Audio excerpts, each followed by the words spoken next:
L'histoire commence avec Yu, un lycéen qui tente de vendre ses accessoires faits à partir de fleurs préservées. Son objectif du jour est d'en vendre 5, mais comme il est un peu idiot, il n'en vend aucun.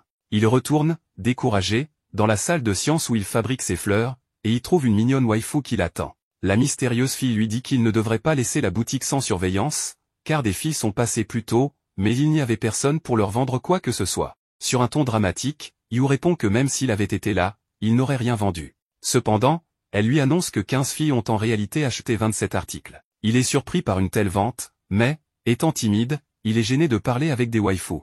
La fille lui demande pourquoi il doit vendre 100 accessoires. Yu s'interroge sur la façon dont elle connaît cette information, et elle lui répond que c'est le professeur qui le lui a dit. Même s'il ne veut pas en parler, il ne peut pas résister au charme de sa camarade de classe et lui avoue que son rêve est d'ouvrir sa propre boutique, mais ses parents veulent qu'il devienne fonctionnaire. Comme il s'est montré têtu, ils ont accepté de le laisser faire ce qu'il veut à condition qu'il réussisse à vendre 100 articles au festival. Elle rit, disant qu'il est normal, car c'est aux parents d'éviter à leur enfant des choix inconsidérés. Elle lui demande ensuite combien il lui reste à vendre. Yu répond qu'il lui en reste encore 68. Elle lui dit de se détendre car elle peut tout vendre en un rien de temps. 2 ans ont passé et les garçons sont maintenant au lycée. Pendant ce temps, les filles observent Imari qui fait la promotion et vend des accessoires sur un site web appelé Yu.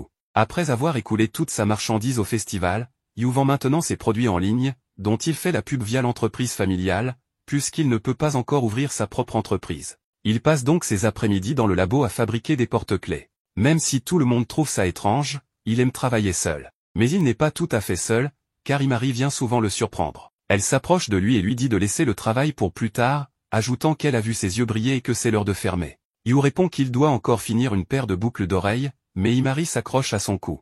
Il interprète cela comme « Tu devrais être reconnaissant que je te parle encore ». Il ne peut s'empêcher de se souvenir de leur première rencontre. Après le festival, Yu l'avait invité à manger un burger et lui avait demandé pourquoi elle l'avait aidé. Elle portait un nouveau collier que Yu avait conçu, et lui dit qu'elle voulait juste les vendre, mais qu'elle est prête à le soutenir pour qu'il puisse avoir sa propre boutique. Elle avoue qu'elle l'avait vu travailler sur ce collier et avait essayé de lui parler, mais qu'il l'avait ignoré. Elle mentionne aussi qu'elle l'a vu prendre soin des fleurs dans la cour, leur donner des noms, et pleurer lorsqu'il devait les couper. Au départ, elle voulait simplement acheter le collier, mais en le voyant galérer, elle a décidé de l'aider. Pour cela, elle a demandé une faveur à son frère, ce qui lui a coûté cher. Alors maintenant, Yu lui est redevable. Il accepte et lui demande comment elle veut qu'il la rembourse. Imari répond qu'elle veut ses yeux, mais pas de façon glauque. C'est parce que, lorsqu'il crée des choses, ses yeux brillent, et elle veut qu'il ne les montre qu'à elle. En échange, elle vendra toutes ses créations, et ils resteront amis pour toujours. De retour au présent, Yu demande à Imari comment s'est passée l'entrevue avec l'agence de talent. Elle lui dit qu'elle les a refusés parce qu'elle veut se concentrer sur la boutique, et lui rappelle que s'ils ne sont toujours pas mariés avant leurs 30 ans, ils se marieront ensemble. Yu lui demande d'arrêter de plaisanter avec ça, car son frère prend ça au sérieux et l'appelle même beau-frère. Elle explique que c'est parce qu'elle l'aime bien et qu'elle veut vraiment qu'il devienne son beau-frère. Yu lui dit que pour se marier avec quelqu'un, il faudrait au moins sortir ensemble d'abord. Imari lui demande s'il pense encore à la fille dont il est tombé amoureux pendant une sortie scolaire à l'école primaire. Elle dit que ça sonne comme une histoire inventée et qu'il devrait trouver une fille réelle à la place. Il répond que c'est parce qu'elle ne le laisse jamais tranquille à l'école, mais Imari rétorque « Alors pourquoi t'as déjà été avec d'autres filles ?» Yu suggère que ses ex-petits amis disent peut-être du mal de lui. Imari pense que c'est possible, car quand elle était avec eux, elle ne faisait que parler de Yu. En réalité, aucun des deux ne comprend vraiment comment fonctionne l'amour, et elle ne fait ça que par ennui. Yu lui demande si elle compte vraiment attendre qu'il ouvre sa boutique pour se marier avec lui. Elle répond que oui, ou peut-être qu'elle finira dans un mariage arrangé, car sa famille est noble et pourrait la marier à un vieux pervers. Yu se sent mal pour elle et promet de l'aider si jamais ça arrive. Mais Imari dit « Sérieux? Tu y as vraiment cru ?» Yu rentre chez lui pour terminer quelques commandes et repense à cette conversation qu'ils avaient eue enfant. Tous deux réalisent qu'ils ne sont pas très ouverts à l'amour. Imari propose qu'ils se marient s'ils sont encore célibataires à 30 ans. Yu rejette l'idée, trouvant ça agaçant et épuisant de la voir s'agiter autant. Plus tard, il apporte les colis à la boutique et les remet à sa sœur, Saku, en lui demandant aussi un peu plus d'argent pour couvrir les frais des accessoires. Le lendemain, un garçon demande à Imari si elle sort avec le gars des fleurs, et lui dit qu'elle mérite un vrai homme. Imari lui dit de dégager et réalise que les gens ne comprennent pas sa relation avec Yu. Elle espère simplement rester son amie pour toujours. Elle n'aimerait pas qu'il ait une copine et l'abandonne. Pendant ce temps, Yu est en train de prendre un jus à la machine quand il remarque une fille magnifique qui s'approche. Les belles filles l'intimident, mais il les utilise comme source d'inspiration pour ses accessoires. Il l'observe attentivement et remarque qu'elle porte l'un de ses bracelets, un qu'il a vendu au festival du lycée. À ce moment précis, le bracelet se casse, ruinant sa fierté d'artisan. La fille a l'air embêtée, alors Yu propose de le réparer. Mais elle se méfie, pensant qu'il a des intentions cachées, et le confronte. Yu panique et s'enfuit, comme un parfait peureux. Le lendemain, Yu raconte tout à Imari par message pendant le cours. Elle s'excite et lui demande s'il va lui faire une déclaration, et si elle doit filmer le moment où la fille va le rejeter. Yu ignore son message. Imari insiste pour qu'il réponde et lui dit d'arrêter de faire l'autruche. Yu dit qu'il ne répondra jamais à ce genre de bêtises. À ce moment, le professeur le réprimande pour avoir dérangé sa camarade en classe. Pendant ce cours, un vieil ami, Makishima, s'approche de Yu. Imari l'accueille froidement, montrant clairement qu'il y a des tensions entre eux. Aucun des deux ne veut partager Yu. Ce dernier ne comprend pas pourquoi ils s'entendent aussi mal, surtout qu'ils ont été en couple au lycée. Imari répond qu'elle est sortie avec lui uniquement par ennui, et ajoute que Makishima l'a trompée avec 5 filles. Makishima hausse les épaules et lui dit que c'est ce qui arrive quand on sort avec quelqu'un par ennui. Yu lui demande ce qui l'amène ici. Makishima se souvient de la raison de sa venue et demande à Rion de se montrer. Une fille aux cheveux noirs apparaît, il l'avait gardée cachée tout ce temps pendant qu'ils se saluaient, se disputaient, et expliquaient leur relation. Quelle patience! À la surprise générale, Imari la reconnaît aussi. À l'heure du déjeuner, le groupe monte sur le toit pour manger, évidemment, ou d'autres. On découvre que Rion est une amie d'enfance de Makishima, de son ancien lycée, et Imari la connaît aussi parce que sa grande sœur était amie avec le frère de Rion. En plus, c'est sa sœur qui a promu les accessoires au festival grâce à son statut de mannequin, ce qui explique pourquoi Rion porte le bracelet. Mais elle ignore sans doute que c'est Yu qui les fabrique. Bref, il demande à Yu de réparer le bracelet. Il se retrouve dans le labo, et Yu examine l'objet, pendant que Rion lui lance un regard du style « Si tu le répares pas, je te démonte ». Imari avertit Rion que Yu est très sensible, et que s'il est traité comme ça, il risque de prendre peur. Rion répond qu'elle n'est pas impolie, mais quand Imari lui montre un miroir, elle est surprise par l'expression de son propre visage, et finit par tomber en arrière. Yu comprend que cette fille est un peu maladroite, même s'il ne le dirait jamais à voix haute. Imari, elle, n'a aucun filtre, et lui balance qu'elle est toujours aussi idiote qu'avant. Rion l'accuse d'être responsable de tout, et, fatiguée de son insolence, la soulève du sol d'une seule main, façon antagoniste d'anime. Elle lui rappelle qu'elle a toujours été insupportable depuis l'enfance, et qu'elle n'a jamais oublié qu'Imari lui avait volé ses jouets préférés. Imari, vaincu, s'excuse. Yu n'en revient pas que quelqu'un ait enfin réussi à la remettre à sa place, et prend même des notes mentales pour copier la technique. Rion évoque un autre incident en cours de sport, mais Imari s'excuse d'avance. Elle a vu une opportunité, et elle l'a saisie. Et en parlant d'opportunité, eh bien, elle en a vu une autre, et l'a saisie aussi, elle lui fait un petit skise. Rion tente de se libérer, mais Imari la serre fermement, par la poitrine. Quand Rion parvient enfin à la repousser, elle la punit en lui accrochant une pancarte « J'ai encore tripoté les seins de mon ami ». Yu, totalement indifférent au chaos ambiant, reste concentré sur la réparation du bracelet. Rion remarque à quel point il est absorbé, et Imari explique que, quand il travaille, il se perd complètement dans ce qu'il fait, au point de ne même pas entendre ce qui se passe autour de lui. Alors, elle décide de tester cette théorie. Quand Yu finit, il découvre les filles en train de mourir de rire. Il ne comprend pas, jusqu'à ce qu'il voit son reflet, il a des rubans et des tresses dans les cheveux. Mais bon, au moins, le bracelet est réparé. Après les cours, Yu leur dit au revoir et repart de son côté. Imari et Rion marchent ensemble jusqu'à l'arrêt de bus. Rion demande à Imari quelle est sa relation avec Yu. Imari répond qu'ils sont juste amis. Rion demande s'ils ne sortent pas ensemble. Imari, curieuse, lui demande si elle est intéressée par lui. Rion nie, affirmant que ce n'est pas la raison de sa question. Quand elles arrivent à l'arrêt, Rion change de sujet et demande si un inconnu a déjà essayé de la draguer. Imari, confuse, pense qu'elle parle de gens en ligne ou autre. Rion hoche la tête et explique que, selon sa famille, seuls les gens les plus nobles peuvent faire naître des émotions avec des choses simples. Imari se souvient que la famille de Rion tient une confiserie, mais ne comprend pas trop le rapport. Rion lui montre alors son téléphone, avec une photo d'Imari, et dit qu'elle apparaît dans toutes ses photos, enfin, au moins ses petites fleurs. Finalement, elle demande si Yu est bien celui qui fabrique les accessoires qu'Imari vend en ligne.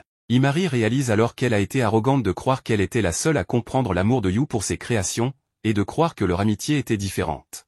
Yu repense à la dernière fois qu'il a parlé à une fille autre que Imari. C'est à ce moment que sa sœur, Sakura, apparaît. Elle revient d'un travail de nuit dans leur boutique familiale. Elle lui dit qu'il n'a pas l'air très en forme, ce à quoi Yu répond qu'il manque d'inspiration pour créer de nouveaux accessoires. Sa sœur lui fait remarquer que ses créations sont devenues trop répétitives, trop similaires, et qu'il devrait peut-être chercher une autre source d'inspiration. Si sa seule muse reste Imari, ses créations ne risquent pas de changer. Yu pense que tout va bien, que les ventes sont correctes. Mais sa sœur lui pose une question très pertinente, combien de ses clientes reviennent réellement acheter ses produits? La réponse est claire, aucune. Sa clientèle est toujours nouvelle. Elle lui rappelle que s'il n'a pas sa propre boutique à 30 ans, il devra reprendre le magasin familial, surtout s'il finit par épouser Imari, ce qui, selon elle, serait parfait pour avoir une jolie petite fille et travailler tous ensemble en famille. Sa sœur sait clairement ce qu'elle veut, ce qui pousse Yu à réfléchir sérieusement à son avenir et à la manière dont il pourrait se renouveler artistiquement. Imari remarque que quelque chose tracasse Yu. Pendant ce temps, Makishima discute avec Rion pour savoir s'il y a eu des progrès entre elle et Yu. Mais Imari les interrompt.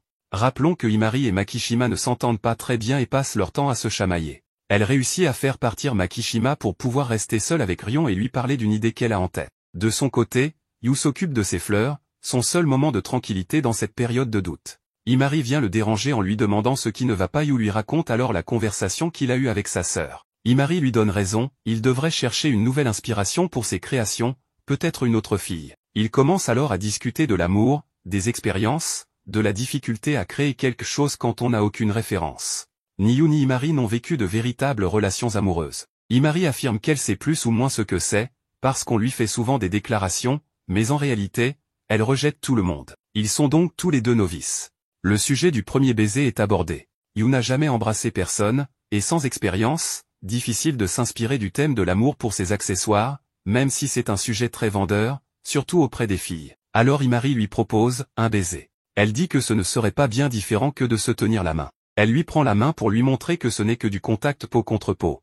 Mais bien sûr, ce n'est pas pareil. Elle s'approche beaucoup pour l'embrasser, et Yu sent que ça ne va pas vraiment arriver. Il est nerveux, mais il comprend qu'elle veut juste se moquer un peu de lui. Et effectivement, elle voulait seulement le taquiner, du moins, c'est ce qu'elle laisse paraître. Puis elle lui propose un marché, qu'il lui réserve son samedi après-midi, sans dire exactement ce qu'ils feront. Ce même jour, le frère de Imari, Ibari, vient chercher Yu. Il l'apprécie beaucoup, il lui offre souvent des cadeaux et l'appelle presque beau-frère. Il est ravi de l'emmener chez Imari. Là-bas, Imari dit à Yu qu'il devrait faire un peu plus attention à son apparence. Elle est bien habillée, très élégante, mais ce n'est pas uniquement pour le taquiner, elle lui révèle qu'ils auront une invitée, Rion. Tous les trois partent manger ensemble. L'ambiance est un peu tendue. Yu pensait avoir brisé la glace avec Rion en l'aidant à réparer son bracelet, mais les choses ne semblent pas vraiment avancer. Finalement, on apprend que l'idée de Imari, c'était que la nouvelle muse, la nouvelle source d'inspiration de Yu, soit Rion. Et c'est que, en réalité, Imari n'a pas révélé à Rion que c'était Yu qui fabriquait les accessoires. Elle l'a découvert par elle-même,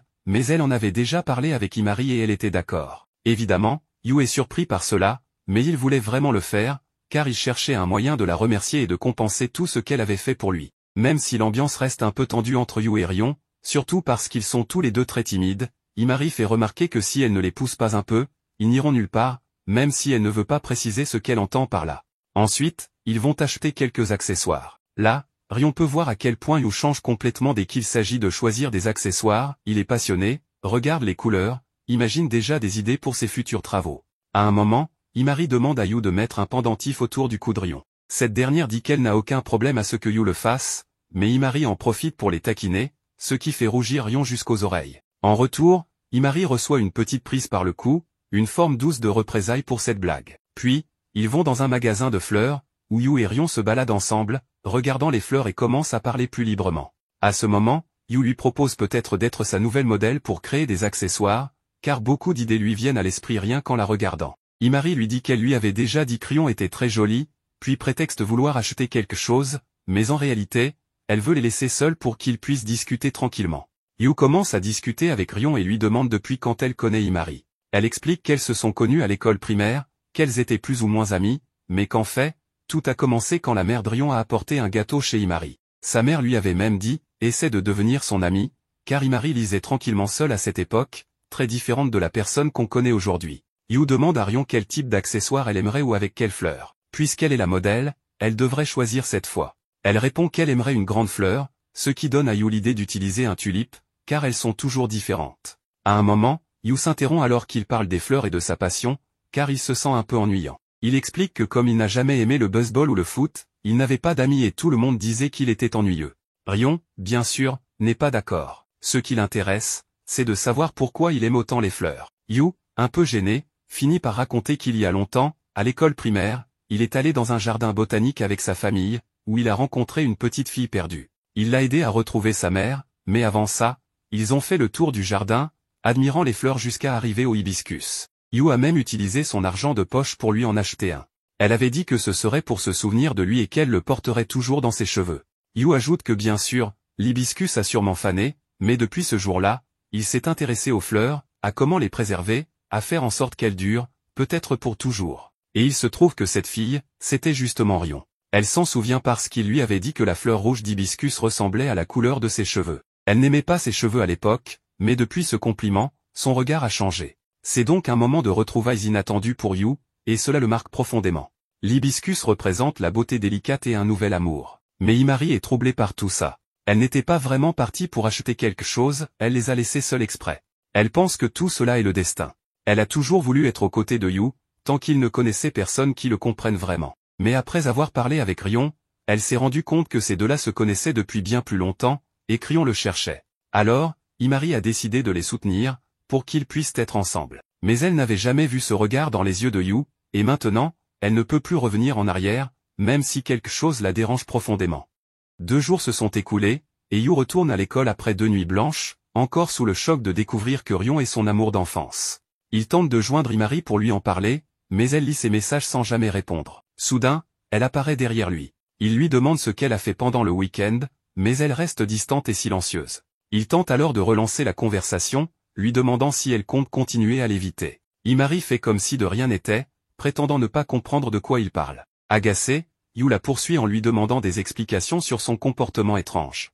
Elle lui répond qu'il n'a rien fait de mal, mais qu'elle préfère rester à au moins 3 mètres de lui pour le reste de la journée. En plein milieu de cette scène confuse, Rion s'approche, remarque le comportement étrange d'Imari et l'interpelle en lui tendant des biscuits faits maison. Quand Imari se rapproche, Rion la tire par les cheveux, les réunissant tous les 3 à nouveau. Face à cette dispute entre les filles, Yu ne comprend toujours pas vraiment la relation qu'elles entretiennent. Rion lui tend alors des cookies joliment décorés, ce qu'il salue avec enthousiasme. Elle lui dit que c'est la seule chose qu'elle réussit à faire correctement, puis elle les laisse seuls, lui et Imari. Ils se rendent dans un endroit plus spacieux, gardant leur distance. Imari commence à le taquiner, affirmant que Rion est clairement amoureuse de lui, et ajoute que le laisser utiliser la boutique après les cours serait une idée géniale. Yu lui rappelle qu'il n'est en couple avec personne, mais elle insiste. Elle lui fait remarquer que Rion a été son tout premier amour, ce qui l'a trahi. Elle avait donc écouté leur conversation à la boutique de fleurs. Yu lui reproche alors ses manigances autour de Rion, mais aussi l'idée saugrenue de s'embrasser comme ça, sans raison.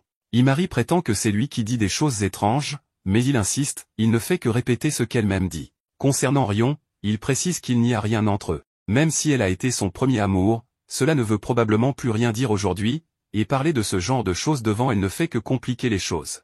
Un peu plus tard, les 3 se retrouvent dans la boutique pour teindre des fleurs destinées à des accessoires. Pendant la préparation, Imari le taquine à nouveau.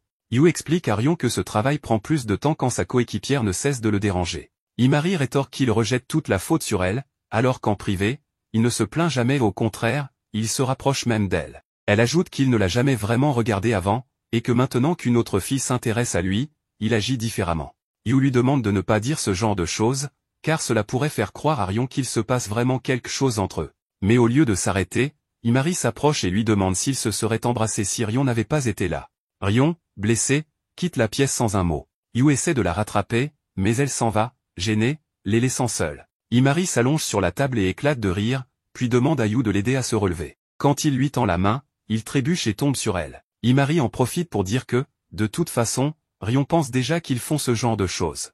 Elle ajoute que, puisqu'il doit créer des accessoires inspirés de l'amour, ce serait une bonne idée d'expérimenter cela avec elle. Pris au dépourvu, Yu s'apprête à l'embrasser. Il pense à leur amitié, mais est aussi séduit par sa beauté. Juste avant de l'embrasser, il remarque qu'Imari filme la scène avec son téléphone. Il le lui arrache et découvre, à sa grande surprise, une photo de lui faisant une moue aguicheuse. Imari commence à rire à nouveau et dit que c'est satisfaisant de provoquer Rion.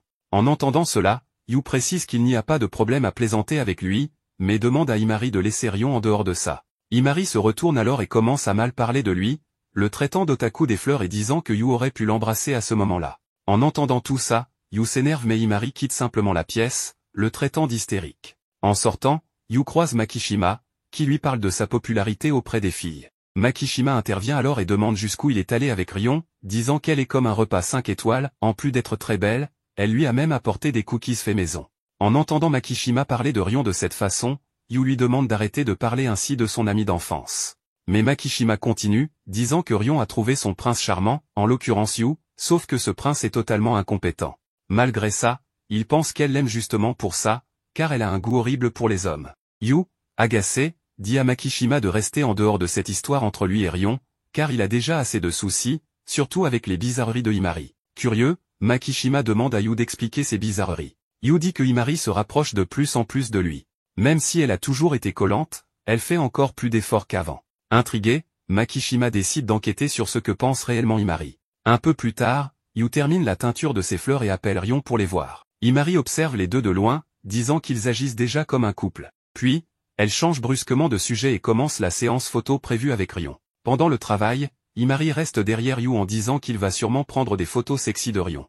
Yu lui demande juste de se taire, mais elle insiste, disant qu'il doit être impatient de les ajouter à sa collection érotique. Yu la réprimande de nouveau, menaçant de la faire sortir si elle continue. Il essaie alors de se concentrer sur le travail, mais remarque que sur les photos, Rion commence à ressembler à Himari. Il cherche donc une idée qui la rendrait plus authentique, moins comme Himari. Il pense à la prendre en photo comme une reine de la nuit, mais abandonne l'idée. C'est alors que Himari, agacé, s'approche de l'oreille de Rion et lui murmure quelque chose qui la fait sursauter, les yeux écarquillés. Yu profite de ce moment pour prendre une photo. En la regardant, il remarque que l'expression de Rion dégage à la fois le désir de réaliser un vieux rêve et la peur de le voir lui échapper. En sortant de la pièce, il demande à Himari ce qu'elle lui a dit, mais elle refuse de répondre. Il laisse tomber l'histoire, car la photo est bonne grâce à la réaction de Himari. Pendant qu'ils discutent, elle lui demande de lui faire aussi un accessoire en forme de tulipe, pour le porter quand elle tombera amoureuse.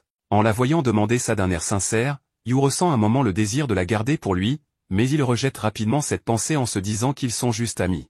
Il lui répond donc qu'il ne fera pas d'accessoire pour elle, car il la considère seulement comme sa meilleure amie. Plus tard, chez elle, Himari sent qu'elle vient de se faire repousser et est jalouse en repensant au regard amoureux que Yu a lancé à Rion. Elle aurait aimé recevoir ce regard, mais elle sait qu'elle ne peut pas espérer plus que leur amitié à cause du lien fort qu'ils ont tissé depuis des années. Elle se dit donc que pour rester proche de lui, elle doit continuer à jouer le rôle de la meilleure amie. Un autre jour, Yu retrouve ses amis pour leur montrer l'accessoire en tulipe qu'il a créé. Himari et Makishima le poussent à mettre l'accessoire dans les cheveux de Rion. Un peu nerveux, Yu y arrive finalement. Makishima suggère alors que Rion devienne sa modèle principale, car les photos et l'accessoire sont parfaits, ils forment une belle équipe. Rion accepte tout de suite. Yu réalise qu'il n'a aucune raison de refuser, mais Himari perd son calme, frappe sur la table et proteste contre l'idée. Puis, elle se reprend, disant qu'elle veut juste protéger Rion, car les gens peuvent être cruels sur Internet. Makishima réplique que Rion n'est pas le genre à se soucier des commentaires en ligne, et pense que celle qui se sent menacée ici, c'est Himari. Yu se rappelle alors que c'est Himari elle-même qui lui avait conseillé de changer de modèle principal pour trouver plus d'inspiration. Il lui dit donc qu'il ne pourra pas être à ses côtés dans cette situation. En entendant ça, Himari tremble et finit par verser de l'eau sur la tête de Yu, en lui demandant de couper leur amitié. Yu, évidemment, n'est pas heureux de tout ce qui s'est passé. Il essaie de parler à Himari, mais elle ne lui répond pas. Voulait-elle vraiment rompre avec lui? Quand ils se revoient en classe, ils se cherchent un peu, chacun espérant que l'autre prenne la parole en premier. Finalement, Yu finit par se comporter comme un crétin devant les autres, en lançant une pique à Himari, qu'il ne sait plus avec qui il va ouvrir une boutique d'accessoires, leur rêve commun. Mais ça ne s'arrête pas là. Il reçoit un message qui semble destiné à Himari, où elle accepte une offre pour devenir mannequin à Tokyo. Évidemment, Yu n'est pas content, elle ne lui avait rien dit. Il pense que tout est arrivé parce qu'elle n'a pas été choisie comme modèle principal, et qu'il a choisi Rion à sa place. Rion aussi reçoit la nouvelle. Alors tous deux s'unissent pour retrouver Himari, car elle les évite. Ils essaient de la piéger avec les cookies faits maison de Rion et son jus préféré. Yu tente de l'affronter, mais elle dit qu'elle n'a rien à lui dire et s'enfuit. Il la rattrape dans un couloir, et ils finissent par discuter, ou plutôt se disputer. Yu lui demande pourquoi elle ne lui a rien dit pour Tokyo, qu'elle aurait au moins pu le mentionner. Et Himari finit par lui mettre une gifle. Yu ne comprend plus rien. Il ne comprend pas pourquoi elle est en colère, pourquoi elle ne s'explique pas, et maintenant elle le frappe. Yu lui demande si c'est à cause de Rion. Mais Himari lui dit que non, que c'est lui, Yu, qui la met en colère. Yu lui reproche son silence et son comportement, et dit que ça montre à quel point il compte peu pour elle. Il se demande même s'il n'a été qu'un jouet pour elle tout ce temps. Il lui demande une explication, il se bouscule, et Himari finit par casser le tout premier accessoire qu'il lui avait fabriqué, celui de son collier. Il tombe par terre et Yu le piétine sans faire exprès. Yu s'excuse, et Himari est très triste. Mais Yu lui dit aussi que ça ne change rien, qu'elle voulait juste quelqu'un pour lui fabriquer des accessoires. Ces mots blessent Himari, elle pleure, ce qui surprend Yu. Elle lui dit qu'elle pourrait dire la même chose, qu'il ne la voyait que comme une assistante utile. Yu nie, mais elle lui demande alors pourquoi il a choisi Rion comme modèle principal. Pourquoi il a promis à une autre de porter ses accessoires en premier, alors qu'il lui avait déjà promis à elle. Elle lui demande directement s'il aime Ryon, qu'elle l'a bien remarqué, et que c'est pour ça qu'il l'a mise en priorité. Elle lui dit qu'elle espère qu'ils seront heureux ensemble, mais qu'elle ne peut pas se contenter d'être la deuxième option. Elle enlève son collier et le jette à Yu, puis lui dit qu'elle partira là où on a vraiment besoin d'elle. C'était une dispute intense. Yu, ensuite, voulait juste être seule pour réfléchir. Mais Makishima arrive, envoyé par Ryon pour voir comment il allait. Yu n'a pas trop envie de parler. On sait que Makishima veut que Ryon et Yu finissent ensemble. Il veut aider son ami d'enfance. Il sait que si Yu n'a pas osé s'approcher de Ryon, c'est parce qu'il ressent encore quelque chose pour Imari. Il lui dit qu'il devrait clarifier ses sentiments. Et avoue que c'est lui qui avait suggéré de faire de Ryon la modèle principale, pour justement provoquer une rupture entre Yu et Imari. Il lui dit qu'il pourrait oublier Imari et sortir avec Ryon, qu'elle ferait une excellente petite amie. De retour chez lui, Yu envoie des messages à Imari pour lui demander si elle part vraiment à Tokyo. Elle répond froidement, oui. Yu lui demande d'arrêter, et dit qu'il est prêt à s'excuser à genoux si nécessaire. Car il sait que tout ce qu'il a fait, tout ce qu'il a pu créer avec ses accessoires, c'est grâce à Imari. Elle l'avait aidé quand personne d'autre ne le faisait ou quand personne ne s'en souciait. Elle avait toujours été là. Mais à la fin, avec le refus de Imari, Yu décide que les choses arrivent et qu'il faut les accepter. Il décide donc de prendre tout cela comme un fait accompli, qu'elle partira, un point c'est tout. Le problème, c'est que selon Imari, tout cela n'était qu'un acte. Elle ne comptait jamais vraiment partir à Tokyo. En réalité, elle n'avait pas besoin d'attention ni de validation des autres. Elle avait simplement pleuré de manière fausse, agi de manière fausse, dans le but de manipuler Yu. Enfin, c'est ce qu'elle dit. Tout serait donc faux, sauf que certaines larmes qu'elle laisse échapper en pensant au collier brisé qu'il lui avait fabriqué semblent bien réelles. Elle devient triste et se met à pleurer. Elle se dit que le lendemain, Yu viendra la supplier de ne pas partir. Mais ce qu'il se passe, c'est que Yu avait déjà accepté qu'elle partirait. Alors Imari passe toute la journée à attendre qu'il l'approche, mais rien ne se passe. Elle attend même le week-end, mais toujours rien. Les choses se dégradent encore plus quand elle voit sur les réseaux sociaux que Yu est allé manger une glace avec Ryon. En plus, les nouvelles photos des accessoires que Yu avait fabriqués ont déjà été publiées. Elle ne peut pas s'empêcher d'être triste. À ce moment-là, elle tombe sur Jimari, son frère, qui lui demande ce qui se passe. Il sait qu'elle n'a pas parlé à Yu depuis une semaine, car elle n'a plus l'aura de Yu avec elle. Et là, une autre révélation arrive, tous les deux avaient fait une promesse il y a longtemps. Pour vendre les 200 accessoires que Yu avait fabriqués au collège, Imari avait demandé de l'aide à Jimari. Ce dernier, pour faire un peu de plus beaux accessoires, avait supplié Enoki, la grande sœur de Ryon, de l'aider. Jimari ne s'entend pas très bien avec elle, mais l'avait tout de même prié de venir acheter les accessoires. Elle était mannequin, rappelons-le, et cela avait permis à Yu de tout vendre. En échange, Imari avait promis de rester avec Yu jusqu'à ce qu'il ouvre sa boutique. Après s'être excusée d'avoir essayé de manipuler Yu, Imari avoue être tombée amoureuse de lui. Le visage de Imari change un instant, mais il lui dit qu'on ne peut pas tout avoir dans la vie. Il lui demande ce qui est le plus important pour elle, son amour ou rester avec Yu pour toujours. Imari pense que les deux peuvent aller ensemble, mais Jimari lui dit que non, qu'il y a des limites. Il lui dit d'oublier les petits détails et de travailler pour atteindre ce qui compte vraiment pour elle. Imari ne comprend pas tout de ce que son frère veut dire, mais elle décide qu'elle va parler à Yu et tout lui dire, que tout ça était un mensonge, une tentative de manipulation. Tous deux conviennent de se parler dans le laboratoire, mais une fois là-bas, Imari est extrêmement nerveuse.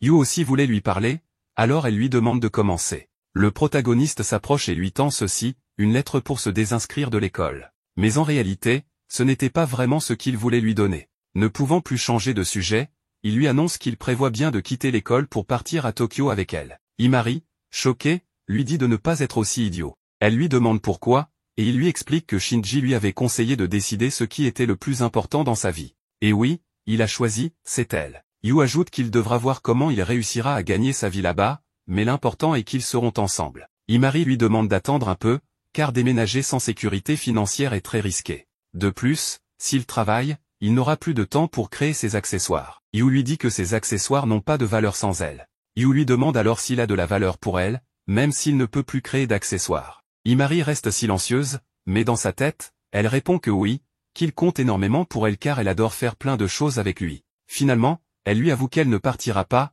qu'elle avait juste un peu joué la comédie, et qu'elle compte revenir à la situation d'avant. Mais elle pose une condition, elle veut rester la modèle principale. Le protagoniste accepte sans hésiter et en profite pour lui offrir ce nouvel accessoire en cadeau. Elle grimpe encore une fois sur son dos, comme d'habitude, et lui demande de lui passer la bague. Évidemment, comme c'est une bague d'amitié, Yu la lui passe au majeur. Imari, un peu plus calme, a décidé de cacher ses véritables sentiments dans cette bague pour éviter que la situation ne dégénère de nouveau. Le protagoniste écrit ensuite à cette fille pour la remercier, car c'est grâce à elle qu'il a pu fabriquer la bague d'amitié pour Himari. Yu a d'ailleurs caché une graine de tulipe mauve à l'intérieur de la bague. Pour le moment, il est soulagé que Himari ne sache pas ce que cela signifie. Il espère seulement pouvoir lui dire un jour.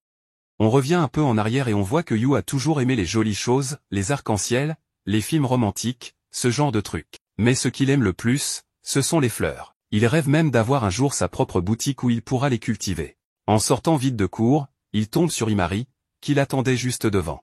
Et disons que son extraversion est tellement visible que tout le monde comprend qu'ils sont très proches. Mais ces derniers temps, Yu a tenté de s'éloigner d'elle, surtout parce que d'autres garçons lui disent que c'est un loser et qu'il ne devrait pas traîner avec elle. Ils le disent même directement à Himari. Himari remarque qu'il y a un problème, et lui explique que ce monde des populaires qu'il admire n'est pas aussi beau qu'il en a l'air. Elle comprend qu'il pense qu'il n'est pas de sa catégorie et qu'il ne peut pas sortir avec elle, même s'il n'a aucun intérêt romantique pour elle. Elle lui dit qu'une relation entre populaires peut paraître jolie, mais n'a rien de pur, et elle préfère la pureté à l'apparence. C'est pourquoi elle adore les yeux de Yu quand il est concentré sur ce qu'il aime. En gros, Himari se fiche de ce que pensent les autres. Elle lui montre aussi que sa vie n'est pas parfaite. Comme elle est populaire, plein de garçons lui écrivent pour sortir avec elle, mais ensuite leurs copines ou d'autres filles intéressées deviennent jalouses et viennent lui parler avec agressivité. Bref, c'est compliqué, donc elle préfère éviter tout ça. C'est alors qu'ils s'engagent à devenir les meilleurs amis.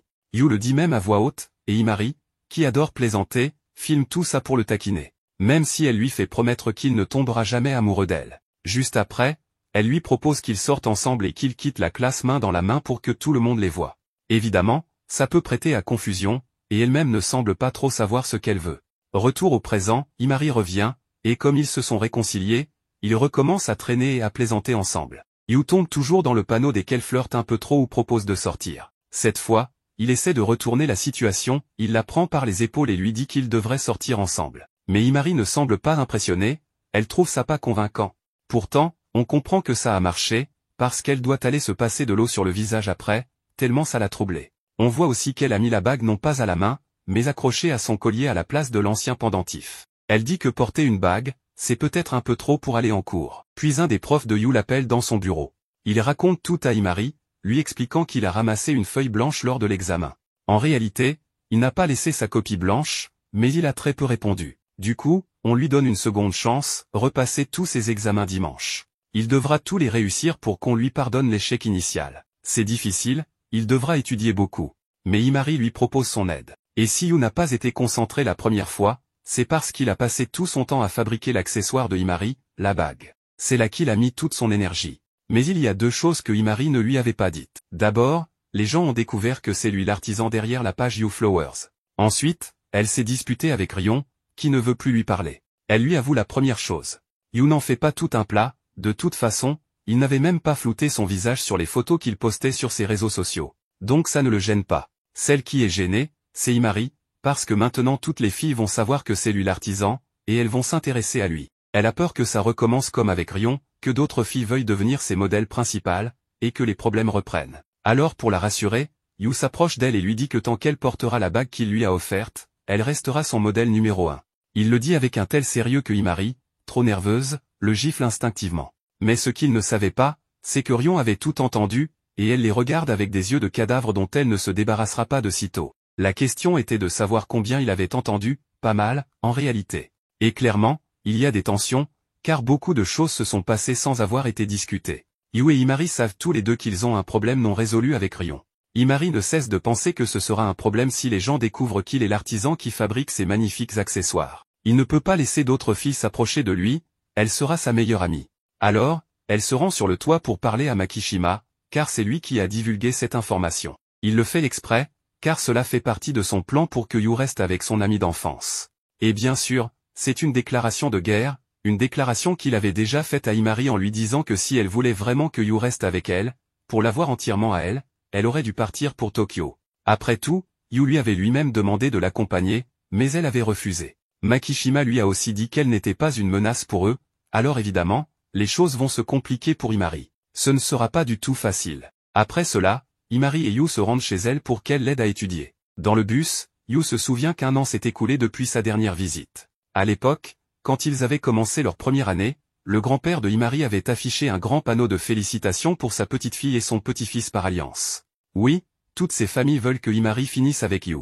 Himari le taquine en disant que cette fois, Ils seront seuls tous les deux, son grand-père est à l'hôpital, sa mère est avec son père, et son frère est occupé par le travail. Yu devient un peu nerveux à l'idée d'être seul avec elle, mais il s'avère que c'était une blague. Hibari les attendait à l'intérieur, ravi de voir Yu.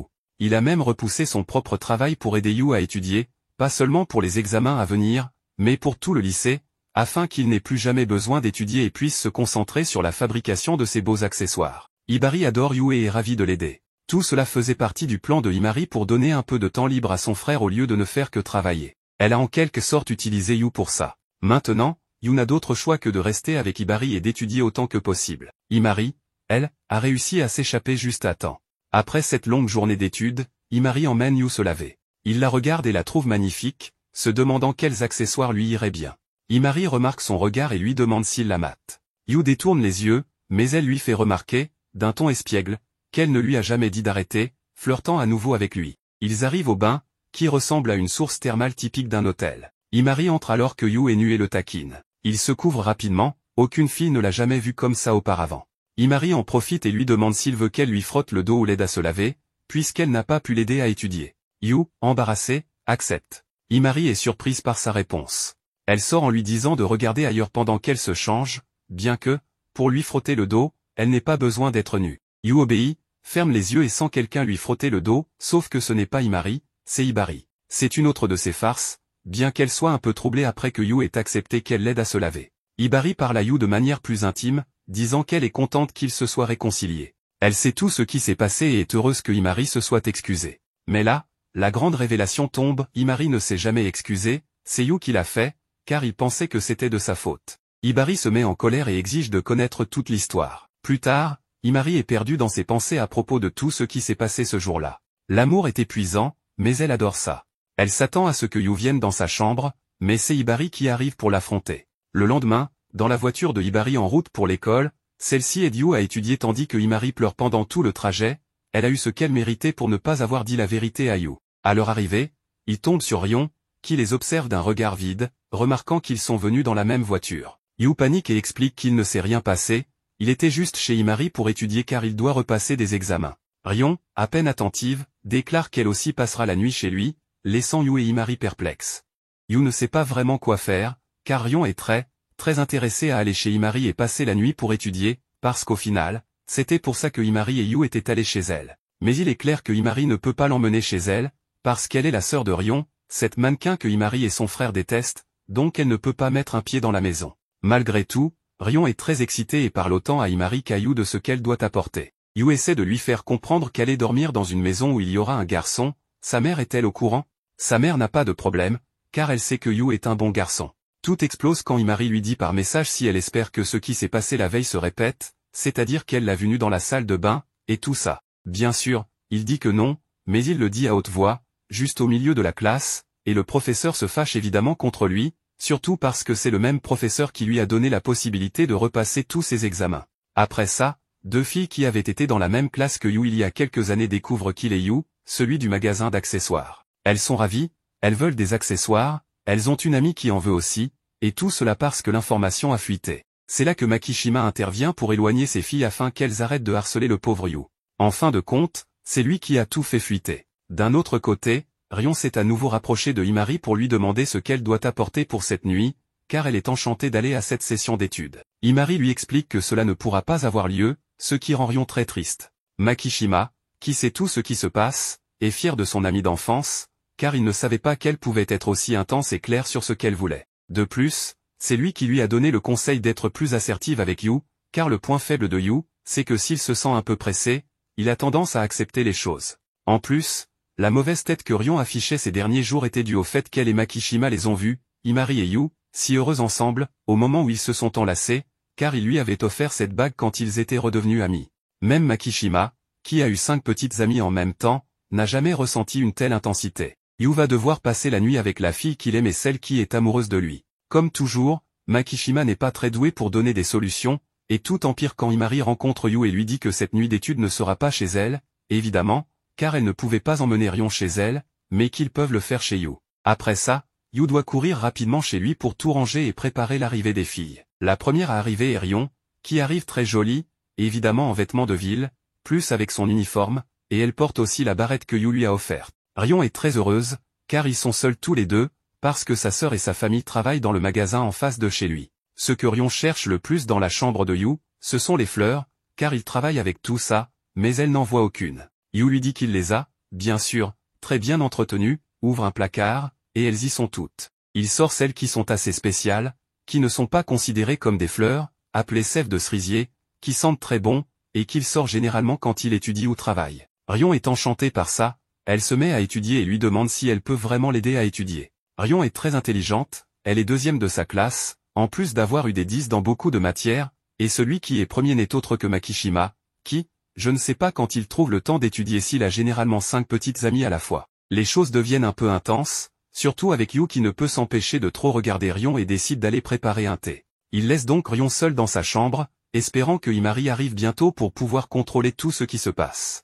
Il retourne dans sa chambre et trouve Rion sur son lit, en train de sentir son oreiller. Oui, mais il le prend assez calmement, à vrai dire. Il s'assoit à nouveau à la table, et quand Yu essaie de parler de ce qu'il vient de voir, Rion se couvre le visage et s'embarrasse, disant qu'elle avait simplement senti l'odeur de la sève de cerisier, et que peut-être son oreiller a cette odeur parce que le thé qu'ils boivent maintenant a presque la même odeur que cette plante. Il avait bu ce thé en étant allongé et en avait renversé un peu sur son oreiller. Bien sûr, Rion prend le thé, reprend l'oreiller de Yu, le serre dans ses bras et le sent à nouveau, s'allongeant sur son lit. Yu remarque qu'elle semble très à l'aise avec lui, et ici, nous voyons quelque chose que nous ignorions, ce jour-là, quand il a décidé de suivre Himari à Tokyo, c'est Rion qui l'a aidé à couper toutes les fleurs du jardin de l'école, et elle s'est aussi déclarée, disant qu'elle était amoureuse de lui depuis 7 ans, mais évidemment, Yu l'a rejetée. Ici, il essaie de s'approcher d'elle pour la réveiller, car il va bientôt faire nuit, et elle avait terminé tout ce qu'elle devait étudier. Elle l'enlace alors qu'elle dort encore, bien sûr, c'est une situation un peu embarrassante,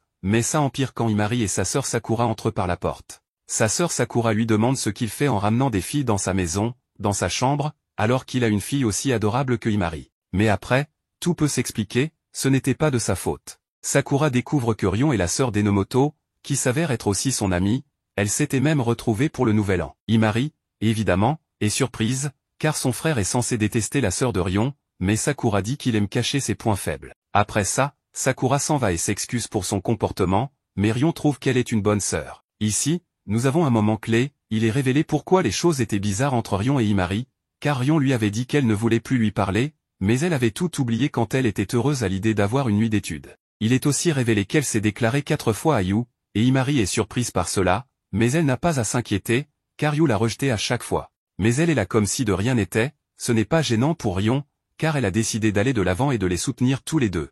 Il est évident que ça l'a dérangé que Himari dise qu'elle allait la soutenir, mais qu'ensuite elle lui a planté un couteau dans le dos, car oui, c'est arrivé. Mais elle a aussi réalisé que Himari a toujours été là pour aider Yu, elle lui a énormément apporté, et elle ne peut pas arriver et surpasser ça.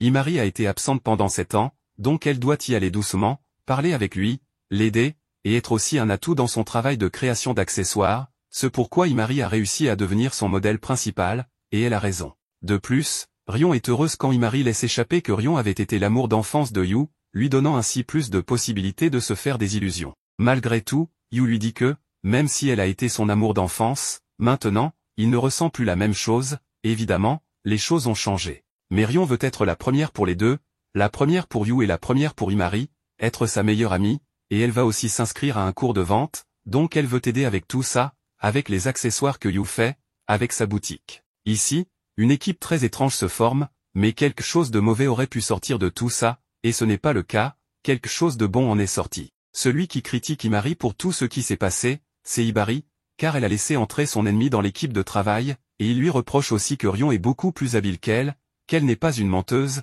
et que pour les choses que Himari a faites, elle n'a pas le droit d'être l'égale de Yu, elle n'a pas le droit d'être à ses côtés. Son frère est assez dur, mais il dit les choses avec vérité, et s'il pouvait, il adopterait Yu dans sa famille et le soutiendrait pour qu'il puisse avancer avec ses accessoires et sa boutique. Mais Himari est déterminée à ne plus mentir, bien qu'ensuite elle demande à son frère ce qu'est un mensonge, et ça le met hors de lui, ce qui augmente la colère de Hibari. D'un autre côté, heureusement, Yu a bien réussi ses examens, il a eu 10 partout, et son prof se fâche contre lui, car s'il pouvait avoir 10, pourquoi ne l'a-t-il pas fait avant et a dû tout repasser? Une nouvelle journée de cours commence et c'est déjà l'été, donc Yu décide de passer à l'uniforme d'été parce qu'il fait vraiment trop chaud. Il arrive en classe et retrouve Himari. Et bien sûr, l'effet qu'elle a sur lui avec l'uniforme d'été est assez évident. Himari en profite pour le taquiner à ce sujet. Il y a quelque temps, elle l'avait déjà humilié devant toute la classe à cause de ce fétichisme, parce qu'il ait mis Marie en uniforme d'été. Alors cette fois, Yu décide de lui rendre l'appareil, en lui disant qu'il sait qu'elle aimerait qu'ils sortent ensemble. Imari rougit, mais elle joue le jeu. Au final, c'est Yu qui perd la joute verbale, même si Imari reste toute rouge elle aussi. Il croise ensuite Enomoto, qui a aussi changé d'uniforme. Yu lui dit qu'elle est superbe, et Imari, en voyant la manière dont il la regarde, réagit de façon un peu ambiguë. Ils se réunissent pour parler de l'activité Yu Flower. Il a beaucoup de fleurs, et avec le temps elles changent de couleur, donc ils doivent les vendre rapidement. Pour cela, ils doivent les publier sur les réseaux sociaux. Imari demande qui sera la mannequin principale, et évidemment, ce sera elle. Arrivent alors deux filles, Azukyun et Maopi, qui avaient déjà demandé à Yu des accessoires. Elles s'attendaient à ce qu'il ait déjà préparé ce qu'il leur avait promis, mais bien sûr, Yu ne leur avait rien promis du tout. Ce sont elles qui avaient demandé des choses, sans même préciser ce qu'elles voulaient. Alors, elles regardent dans une boîte ce qu'elles pourraient acheter, mais elles veulent quelque chose de plus spécial. Surtout Azukyun, qui va bientôt fêter son anniversaire de couple avec sa copine. Elle ne va donc pas acheter n'importe quoi. Imari tente de leur faire comprendre qu'elles doivent être plus claires dans ce qu'elles souhaitent. Azukyun veut quelque chose qu'elle puisse assortir avec son copain.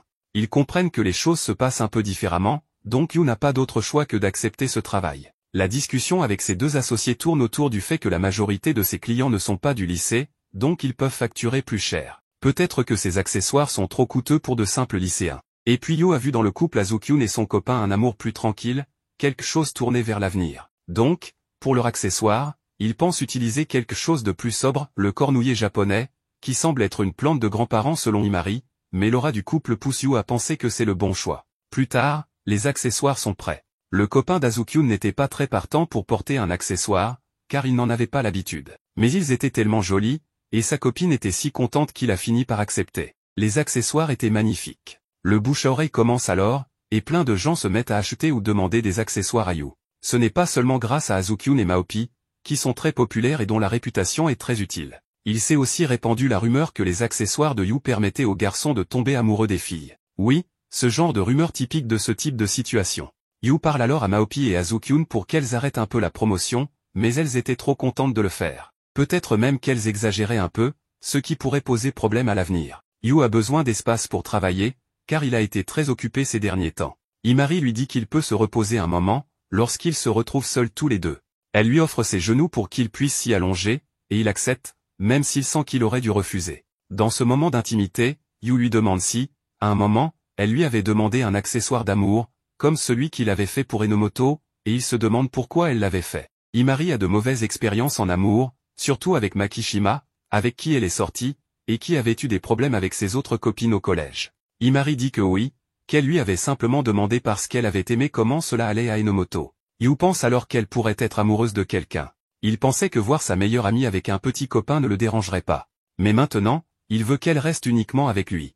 Et il est certain que si elle le lui demandait, elle accepterait. Yu finit par s'endormir, et Imari pense à tout cela, au fait qu'elle a passé peu de temps avec lui dernièrement, que ses yeux sont désormais plus intenses, qu'il dégage de la passion. Cela lui fait un peu peur. Mais ce qui l'effraie le plus, c'est qu'il s'éloigne d'elle. Elle n'a pas besoin d'un accessoire d'amour de sa part. L'anneau d'amitié qu'il lui a offert lui suffit.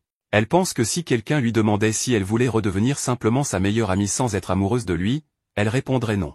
Car c'est la plus belle chose qui lui soit arrivée jusqu'à présent. Elle pense vivre les jours les plus heureux de sa vie. Et elle ne pense pas exagérer. Alors que Yu déjeune avec Enomoto, Imari apparaît. Puis Makishima débarque pour embêter un peu tout le monde et donner quelques conseils à Enomoto. Ensuite, il dit qu'il a besoin de parler à Yu, et l'emmène sur le toit. Yu lui demande s'il est responsable de toute la promotion que font Azukyun et Maopi pour ses accessoires. Mais il dit que non, qu'elles l'ont fait de leur propre volonté, et sans mauvaise intention.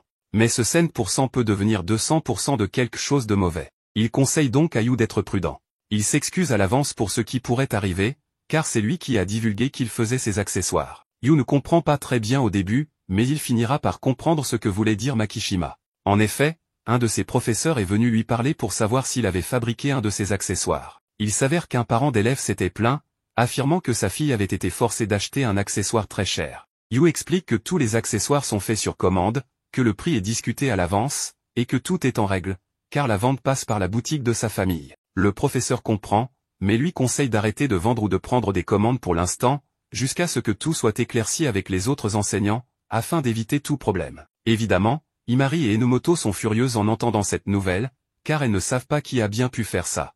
Et on découvre qu'une des filles à qui Yu avait vendu un accessoire est en colère. Pourquoi? Parce qu'elle a été rejetée. Elle était amoureuse, elle avait commandé cet accessoire pour séduire le garçon qu'elle aimait, mais il l'a repoussé. Elle est furieuse, dit qu'elle a été forcée de l'acheter, et demande si elle peut se faire rembourser, car c'était très cher. Folle de rage, elle dit qu'elle déteste celui qui a fabriqué l'accessoire et le jette sous la pluie. Yu observe tout cela de loin et ressent quelque chose de très amer dans son cœur, car cet accessoire, il l'avait fabriqué avec beaucoup d'efforts. Imari, qui était là aussi, se met en colère contre la fille, mais elle décide simplement de partir. Yu va alors récupérer son accessoire, très triste, en se souvenant de cette phrase que Imari lui avait dite un jour, « Ce qui est beau n'est pas toujours pur ». Quelque chose d'aussi magnifique que l'amour ne signifie pas forcément que ses intentions soient pures. Et parce qu'il a créé cet accessoire, toute cette situation l'a fait se sentir méprisable.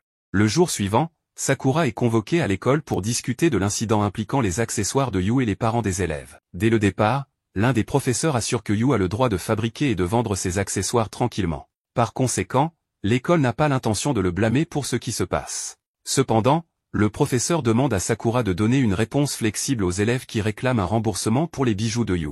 Pendant ce temps, les amis de Imari vont la voir et s'excusent pour tout le désagrément qu'elles ont causé. Après tout, leur intention était simplement de promouvoir les produits de Yu, car elle les avait beaucoup appréciés. Après avoir entendu les excuses des filles, Imari quitte l'endroit et décide d'aller voir Yu pour lui apporter son soutien en personne, car elle sent que seule sa modèle numéro 1 peut l'aider dans ce moment difficile. Mais lorsqu'elle le trouve, Yu l'ignore complètement et continue son chemin vers la salle de classe. En voyant cela, Imari remarque qu'il semble encore très contrarié par tout ce qui s'est passé récemment. Malgré son attitude, Imari reste confiante, convaincue que cet obstacle sur leur chemin n'est qu'une petite pierre dans leur chaussure en direction de leur rêve. Après cela, Yu rencontre Makishima et lui dit qu'il comprend enfin les efforts du garçon pour le rapprocher d'Enomoto. En entendant cela, Makishima trouve étrange d'entendre une telle maturité de la part d'un garçon dont il ne l'attendait pas. Yu ajoute que le plan de Makishima a vraiment fonctionné. De retour à Imari, elle discute avec Enomoto et elle pense qu'ils doivent se concentrer uniquement sur la limitation des dégâts. Cependant, Imari décide d'emmener Yu se promener le week-end, pensant qu'il a besoin de se reposer un peu. Enomoto, en revanche, pense tout le contraire, estimant qu'un problème aussi important ne peut pas être résolu si facilement. Voyant Enomoto si inquiète, elle lui rappelle que Yu n'a jamais arrêté de fabriquer des accessoires, pas un seul jour, peu importe ce qui lui est arrivé. Enomoto insiste sur ce point et contredit à nouveau Imari, car elle pense que cette fois, les choses seront difficiles pour Yu, puisqu'il a été touché précisément par ce qu'il aime, à savoir ses accessoires. Au cours de la conversation, Imari mentionne que Makishima a quelque chose à voir dans cette affaire et qu'elle ne fait pas confiance à Enomoto, pensant qu'elle pourrait être impliquée dans un éventuel complot orchestré par le garçon. Accusée sans preuve, Enomoto dément cette supposition de Imari, affirmant qu'elle ne ferait jamais une telle chose. Mais Imari se souvient qu'Enomoto peut être très calculatrice quand cela lui convient, comme le jour du groupe d'études où elle a fait semblant de dormir juste pour enlacer Yu. En entendant cela, Enomoto se défend en disant qu'elle ne faisait pas semblant. Mais plus elle nie, plus Imari se méfie d'elle. Au milieu de la conversation, Yu passe près des filles et mentionne qu'il vient de sortir du bureau du professeur Sasaki, où il a récupéré les accessoires rendus par les clientes mécontentes. En voyant les accessoires usagés sur la table, Imari demande à Yu ce qu'il compte en faire. Yu regarde les accessoires avec une certaine tristesse dans les yeux et dit qu'il ne pourra plus les vendre, car ils pourraient porter des marques d'usure. En entendant cela, Imari dit qu'elle est toujours indignée par toute cette situation, car elle continue de penser que la transaction a été faite de manière intègre entre eux et les clientes. Bien que Imari dise cela, Yu rappelle que les clientes continuent de les traiter comme des escrocs. En le voyant agir de manière si désinvolte, comme s'il se fichait de tout, Imari note que Yu montre une maturité qu'elle n'avait jamais vue auparavant. Mais en même temps, elle ressent une atmosphère pesante. Elle essaie alors de calmer tout le monde avec un sourire, les invitant à sortir ce week-end dans l'espoir de leur faire voir cette situation comme de l'eau sous les ponts.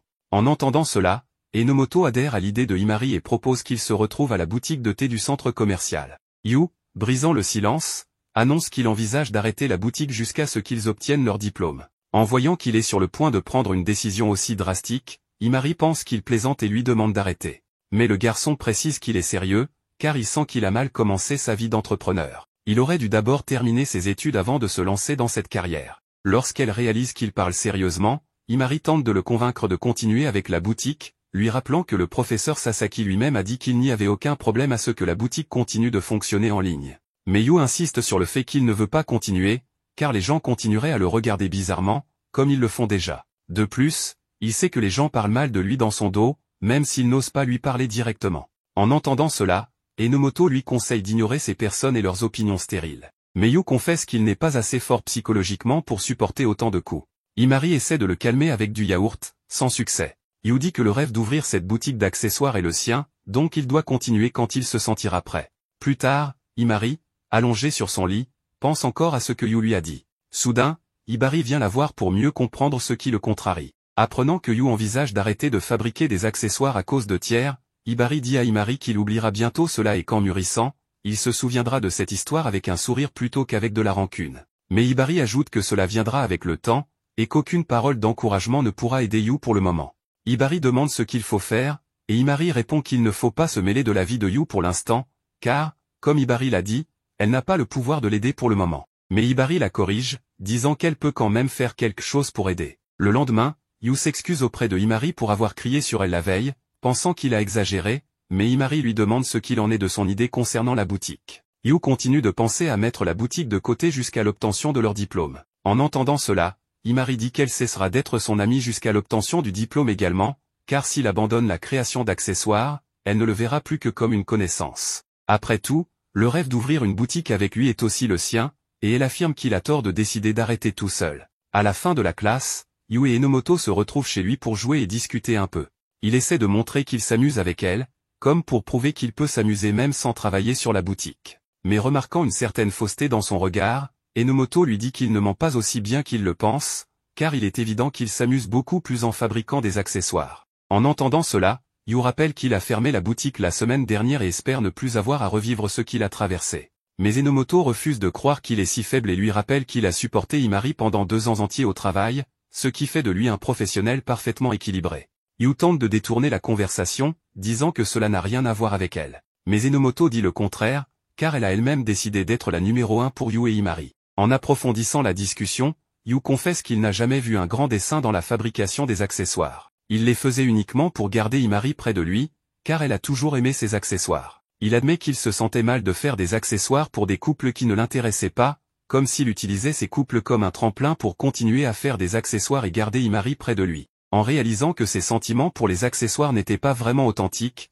il a décidé qu'il valait mieux arrêter ce travail, sinon sa profession n'aurait aucun sens, et ses produits faux éloigneraient les clients. Après avoir entendu ce qu'il avait à dire, Enomoto lui donne une tape sur le front et lui dit qu'il pense trop à des choses inutiles, lui conseillant de prendre les choses plus légèrement. Mais Yu répond qu'il n'est pas comme elle, qui sait exactement ce qu'elle veut. Il se sent condamné à souffrir encore un peu jusqu'à ce qu'il comprenne ce qu'il veut faire de sa vie. En le décrivant comme quelqu'un qui sait déjà ce qu'elle veut, Enomoto corrige en disant que ce qu'elle fait actuellement n'est pas exactement ce qu'elle voudrait faire. Quant à ses travaux, elle dit que peu importe ses motivations pour faire des accessoires, l'important est qu'il aime travailler sur quelque chose qu'il apprécie et qui apporte de la joie aux autres autour de lui. Elle précise qu'elle se fiche qu'il décide d'arrêter les accessoires, car elle restera à ses côtés et le soutiendra dans ce qu'il choisira de faire. En entendant cela, Enomoto lui demande qui il préfère entre elle et Himari. Il pense que choisir Enomoto est la meilleure option. Sérieusement, c'est pas possible, comment peut-il encore avoir des doutes? Il pense que choisir Enomoto est mieux, car il pourrait abandonner les accessoires et choisir de faire quelque chose de mieux dans sa vie, certain qu'elle le soutiendra au lieu de lui tourner le dos. Mais en même temps, Yu se sent mal de vivre une vie sans Himari. Il s'excuse alors auprès d'Enomoto de ne pas pouvoir la choisir pour l'instant. Après la conversation, ils vont ensemble voir Himari pour discuter. Mais elle commence immédiatement à imposer des règles, demandant à Yu de s'excuser auprès d'elle pendant un mois entier. En entendant cela, Enomoto lui dit d'arrêter et lui rappelle qu'elle a quelque chose d'important à dire à Yu. Himari s'approche de lui et révèle qu'elle a menti sur son départ pour Tokyo. Bien qu'elle lui ait menti tout ce temps, Yu affirme que cette partie de l'histoire n'est plus si importante, car ce qui compte vraiment pour lui, c'est elle. En entendant cela, Himari insiste sur le fait qu'elle préfère le voir faire des accessoires plutôt que n'importe quoi d'autre, et lui demande de l'avertir quand il voudra reprendre ses activités. Yu révèle alors qu'il n'a jamais fait d'accessoires parce qu'il les aimait vraiment. En réalité, il ne maintenait ce passe-temps que parce qu'il aimait la voir heureuse. En entendant cela, Himari recommence à l'embêter comme d'habitude, se moquant du fait qu'il s'est pratiquement déclaré à elle à ce moment précis. Pendant ce temps, Makishima rencontre Kureha, qui prévoit de se venger de quelqu'un qui a terni son nom. Makishima se propose de l'aider dans cette vengeance. Il s'avère que Himari n'était pas la seule amie que Yu s'était faite quand ils étaient plus jeunes, au collège. Ils étaient 3. Un garçon s'était rapproché de Yu, et ils s'entendaient bien. Mais s'il n'est plus proche d'eux aujourd'hui, c'est pour une raison, ce garçon était intéressé par Himari. À un moment, il a demandé de l'aide à Yu pour qu'il le laisse seul avec elle, afin qu'il puisse lui déclarer ses sentiments. Yu, étant un bon gars, a même menti à Imari en disant que la réception d'un festival où il devait aller avait été annulée. Il lui a dit ça pour qu'elle ait sa journée libre et puisse passer du temps avec l'autre garçon. Yu a aussi eu le temps de parler avec l'une de ses professeurs pour lui demander si c'était une bonne idée, par exemple, quand deux amis ont un intérêt commun, de leur laisser le champ libre, ce genre de choses. La professeure lui a simplement répondu que ce genre de relation est comme des plantes, 3 graines ensemble poussent mieux qu'une seule. Même si Yu n'a pas très bien compris, il ne sait pas si c'est vraiment comme ça. Il se trouve que Imari est finalement arrivé à la réception et l'a trouvé presque endormie. Elle lui a dit, pourquoi ne lui avait-il pas dit qu'il y avait vraiment une exposition? Elle est allée avec l'autre gars uniquement parce qu'elle pensait que Yu allait être avec lui. Elle lui dit de ne plus jamais refaire ça, de ne plus jamais la tromper. En gros, elle n'est pas intéressée par d'autres garçons. Elle lui fait aussi comprendre que l'autre garçon a profité de lui, car il la suivait depuis un moment et lui demandait de sortir avec lui. Et comme elle ne lui prêtait pas attention, il s'est rapproché de Yu, son meilleur ami, pensant qu'il aurait ainsi plus de chance. Imari ne lui avait rien dit, pensant que peut-être Yu pourrait ainsi se faire un vrai ami, mais malheureusement, ce ne fut pas le cas. Ici, Imari trouve une composition florale avec des tournesols, qu'elle suppose faite par Yu pour elle. Et c'est bien le cas, car Imari signifie tournesol. Et bien sûr, cet arrangement est fait de tournesol. En plus, Yu dit pour lui-même qu'il l'avait effectivement fait en pensant à elle, qu'il voulait qu'elle le voie, car la signification du tournesol est « je ne vois que toi ». Pour lui, c'est comme la représentation de l'amitié qu'il a avec elle. Imari lui dit de ne plus s'impliquer dans sa vie amoureuse, car Yu faisait cela, soi-disant, pour elle. Parce que si ce n'était pas lui, elle ne trouverait jamais un partenaire avec qui être heureuse, ce genre de choses. Mais Imari est en réalité seulement intéressé à poursuivre le rêve qu'ils partagent, ouvrir cette boutique. Yu lui dit que c'est impossible de trouver tous deux un partenaire en même temps, pour que l'un ne laisse pas l'autre seul. Mais on voit bien que Imari n'en a rien à faire. Yu lui demande ce qu'elle pense de la couronne de tournesol. Elle lui répond qu'elle vaut 5 sur 10, parce qu'elle n'est pas encore terminée, et qu'il devrait d'abord mieux la connaître pour la faire. Et ensuite, bien sûr, elle veut être la première à la voir. On revient au présent, où Imari se lève et se regarde dans le miroir, se disant qu'elle n'a jamais été très douée pour les travaux manuels, même si elle est très jolie. Mais les jolies personnes aussi ont leurs problèmes, car il y a beaucoup de jolies personnes dans le monde. Ensuite, en cours, elle arrose une plante appelée Cosmos au chocolat, qui fleurit en automne et qui, selon Imari, sent le chocolat, d'où son nom. Puis, elle croise Yu, mais ce dernier ne lui prête pas vraiment attention, il est au téléphone. Et bien sûr, Imari a remarqué que dernièrement, il l'ignore, ou parle toujours avec Enomoto. Elle veut le saluer, l'enlacer comme toujours, mais Yu esquive toutes ses tentatives. Elle lui dit que bientôt, ce seront les vacances, les dernières avant les examens, donc il devrait en profiter. Elle propose même qu'ils passent la nuit ensemble. Évidemment, Yu lui dit que ce n'est pas possible, comment peut-elle penser à un truc pareil? Mais elle insiste en disant que, finalement, ce sont les meilleurs amis, donc c'est quelque chose qu'ils peuvent faire. C'est là qu'Enomoto arrive pour emmener Yu, le prenant même par la main et l'emmenant. Imari reste bouche bée en voyant toute cette scène. Enomoto est arrivé aussi soudainement parce que Yu lui avait demandé de l'aide. En effet, Imari devenait très intense, et maintenant qu'il est amoureux d'elle, il ne sait plus quoi faire, se déclarer ou non, comment réagir à ses blagues. Il ne peut pas rester proche d'elle ni réagir normalement, donc Enomoto doit être là pour l'aider. Mais elle ne pourra pas toujours le faire. Enomoto lui dit que s'il l'aime tant, alors qu'ils se déclarent une bonne fois pour toutes et qu'ils sortent ensemble. Yu lui répond que s'ils se mettent ensemble, l'amour interférera avec leur rêve d'ouvrir leur boutique. Et là, Enomoto comprend que Yu est de ceux qui mélangent tout. Mais c'est aussi quelque chose qu'elle aime chez lui, qu'il sache plus ou moins ce qu'il veut. Ensuite, Imari s'approche à nouveau de Yu pour lui dire qu'ils pourraient aller ensemble en boutique, car elle veut acheter un nouveau maillot de bain, un bikini. Bien sûr, Yu refuse, car ce n'est pas une bonne idée pour lui. Il lui dit qu'elle ne devrait pas choisir un bikini si ce n'est pas son petit ami. Mais l'année dernière, il l'avait bel et bien accompagnée. Il réalise donc ce qu'il pensait à ce moment-là. Pour s'en sortir, il invite Enomoto en lui demandant de l'accompagner, mais Enomoto en a un peu assez de toujours le sauver. Le pauvre gars se retrouve donc avec Imari, qui bien sûr allait choisir un bikini et voulait lui demander son avis. Après l'avoir un peu taquiné en disant qu'elle avait choisi des bikinis non seulement jolis, mais aussi sexy, Yu a été choqué et s'est enfui en courant. Le problème, c'est qu'en rentrant chez lui, quelqu'un l'attendait. Sakura lui dit qu'il a une visite, c'est Kurea Enomoto, la sœur d'Enomoto, évidemment, le mannequin. Elle vient lui demander une faveur, qu'il lui cède Imari. On voit que Imari, avec tout ce qui se passe avec Yu qui ne l'approche plus, va voir Makishima pour lui demander ce qui se passe, elle le menace même avec sa raquette de tennis. Il se trouve que Imari allait rejoindre l'agence de mannequins de Kurea. Mais après que celle-ci a fait toutes les démarches avec le patron, payé ses frais, etc. Imari a changé d'avis, et c'est à cause de Yu. Évidemment, ce n'est pas entièrement sa faute, mais Kurea est venue le voir car elle sait qu'il est intéressé par Imari, qu'ils ont ce rêve d'ouvrir une boutique ensemble. Mais Kurea veut Himari comme futur mannequin, car il pourrait gagner beaucoup d'argent. Elle ne veut pas que Himari gâche son avenir pour Yu et ce rêve si naïf. Elle minimise le rêve de Yu, disant que ses accessoires n'ont jamais été très bons.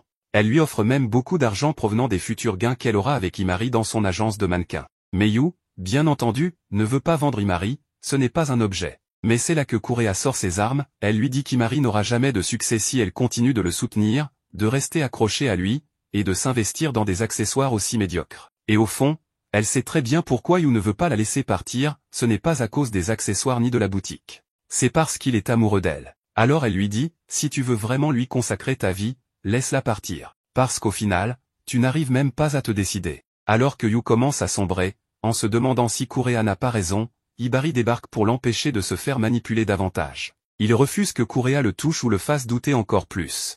Bien sûr, on découvre que Hibari et Kurea ont été en couple à un moment donné, ce que Sakura finit par révéler à Yu, même si c'était plutôt évident. Kurea en profite pour faire du chantage à Hibari, elle détient une vidéo qu'il ne veut absolument pas voir rendue publique. Ils commencent à se disputer, à se chamailler, jusqu'à ce que Sakura prenne la parole. Sakura, qui est clairement la voix de la raison dans cette bande, rappelle à Kurea qu'on ne peut pas imposer ses désirs aux autres. Elle lui dit qu'elle-même n'aimait pas qu'on lui fasse ça quand elle était ado, alors pourquoi faire subir ça à Himari? Étonnamment, Kurea l'écoute. Elle reconnaît que Sakura a toujours été la plus raisonnable, et change de stratégie. Elle propose alors un défi à Yu, s'il parvient à créer le plus bel accessoire qu'il soit capable de faire, elle effacera toute la dette qu'Himari a envers elle. Parce que oui, c'est Kurea qui a payé tous les frais pour Himari quand elle devait partir devenir mannequin. Et si Yu échoue à convaincre Himari de la rejoindre, alors elle lui réclamera l'intégralité de cette dette. Donc, Yu a jusqu'à la fin de l'Obon, la fête des morts au Japon, pour créer un accessoire de qualité. Le thème, souvenir d'été. Yu accepte. Il sait qu'il tient là une vraie opportunité. Non seulement pour prouver ce qu'il ressent pour Himari, mais aussi pour savoir si ses accessoires sont vraiment dignes de l'amour qu'il lui porte. Après la rencontre avec Kurea, il raconte à Himari et Rion ce qui s'est passé et leur annonce qu'un duel aura lieu.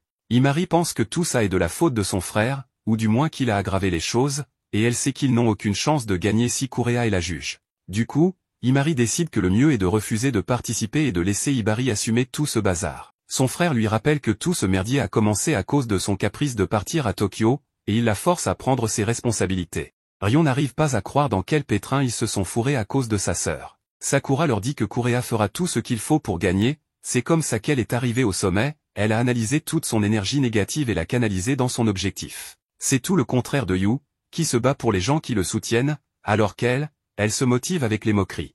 Himari envisage de s'enfuir, mais Sakura lui dit que cette vieille peau sans scrupules serait capable d'ouvrir un commerce juste à côté du leur pour les couler, donc c'est une mauvaise idée. Hibari dit à Yu de ne pas s'inquiéter, même s'il perd et qu'il perd Himari, il pourra toujours ouvrir une boutique avec lui. Yu le remercie pour l'offre mais lui dit qu'il va plutôt tout donner. Maintenant, il doit faire en sorte que son œuvre attire des gens connus, et le thème est souvenir d'été, ou un truc dans ce genre, va savoir ce que ça veut dire. Himari est déterminée à profiter de son dernier été à l'école, confiante que Yu va gagner, et sinon, elle a un plan B, se faire embaucher et démissionner direct. Yu lui dit que c'est à cause de ce genre de plan qu'elle se retrouve dans ses galères, et qu'en plus, si elle fait ça, elle devra quitter l'école. Himari répond que ça lui va, parce que Yu prendra soin d'elle toute sa vie. Yu lui demande de ne pas dire ça comme ça, parce que les gens pourraient mal interpréter et penser qu'ils vont se marier ou un truc du genre, alors qu'ils seront juste copropriétaires. Himari lui rappelle qu'il avait dit qu'il n'aurait Dieu que pour elle. Au final, Yu jure qu'il va battre cette vieille, mais il s'avère que c'était juste une blague de Himari pour le faire flipper.